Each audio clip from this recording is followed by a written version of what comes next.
This is a vintage EMI cassette tape. It does have a British jazz program recorded on it from the probably the early 70s. And I mostly was selling this because it is kind of a rare find, this EMI X1000 cassette tape.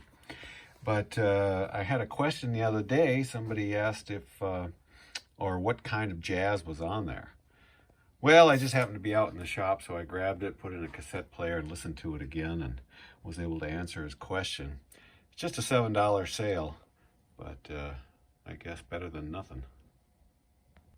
This is another BSR turntable that I serviced and restored, and it's meant just to replace a existing one in someone's stereo console or all-in-one player.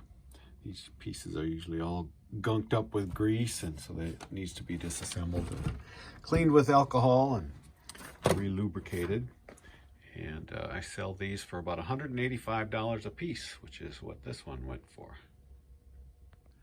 This is just the dust cover off a Harman Kardon all-in-one stereo system. Had a turntable, cassette player, and FM radio. A really pretty piece, but I was unable to save it. This is what it looks like. I actually have the turntable removed, and I'll sell that separately as well. It just had too many things going on with it that I couldn't bring it back to the kind of shape I'd want to sell it in. And it's somewhat rare, so I knew people would probably be looking for pieces from it. Got the knobs up for sale. I'll get some other things up for it soon enough. And in any case, this dust cover by itself sold within just a day or so of listing it for $75. Well, this is just the meter surround plate for a Sony reel-to-reel recorder, along with the surrounds the volume controls as well. And this little part sold for $14. This pair of frames, sort of a Hollywood Regency look to them. Gold with some black felt around them. I picked these up at a garage sale, pretty cheap. I actually used one for a while and put them both up for sale and sold them for $90. Well, this is a patch that I took off of a hat, so the backing from the hat is still on there. I thought it was interesting enough that somebody might want that, so I cut it out, and it sold for $8. This is a U.S. Senate, you can see that, ashtray that I picked up. It actually came with a auction box lot a number of years ago. Recently discovered in my vast amount of unlisted inventory, and I put it up, and finally sold for 20 bucks. I was hoping I was going to go to Washington, D.C., but it's just going somewhere in Minnesota. Now, this is a vintage pipe holder and humidor. I already started packing it. And this Atmos pipe tool. I pick these up quite often. They're not real quick to sell. This one was unique. It's actually on a sort of a Lazy Susan device, so you can rotate it. And I was able to get $65 for this. Now, this lamp I found several years ago, but just recently listed it. I found it at a garage sale in a little town called Northfield, Minnesota. And I wasn't sure if it was vintage or not when I bought it. I just thought it looked cool.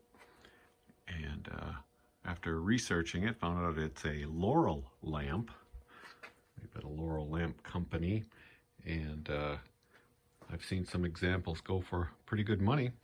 So I put a good price on it, and it only took a few weeks to sell, $250. This is the operating guide for a Zenith portable record player. And I often save these back from including them when I sell the actual phonograph, because they'll bring money on their own. This sold for $19. Now, this is an M65 Field Jacket, Army Field Jacket. Still has the name tags on there. Kramer. And this one is from 1996, as you can see by the number here, the middle digits 96. That's how you determine the year that these were made. I've had this for several years, and I think it took so long to sell because it's a weird size. It's a medium extra short. I believe that's what it said, yeah. And I finally got a best offer after pricing it. I believe I priced this at $49.99, and I got an offer of $38 for it. This is the door panel off this TIAC A103 cassette deck that was beyond my skill set for repairing, so I decided to part it out. And so I know sometimes these can break. Maybe their attachment tabs break or something.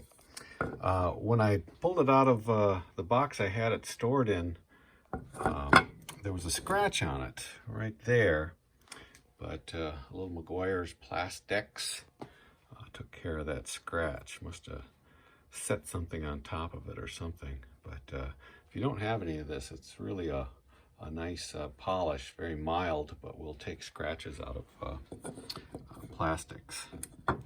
And this sold for 20 bucks.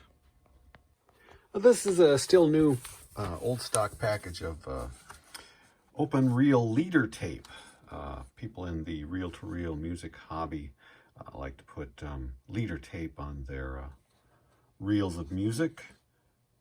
And I happened to find these at like estate sales when you're digging around in the basement. And this sold for $20, and it's going to Japan. He's paying over $40 for this item plus the shipping.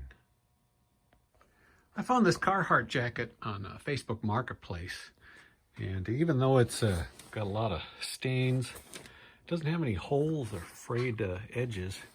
Good zipper, tags all faded out, but it fit me like a medium, and it measures pretty much close to a medium. And I put it up just about 40 minutes ago, and it sold right away for 50 bucks.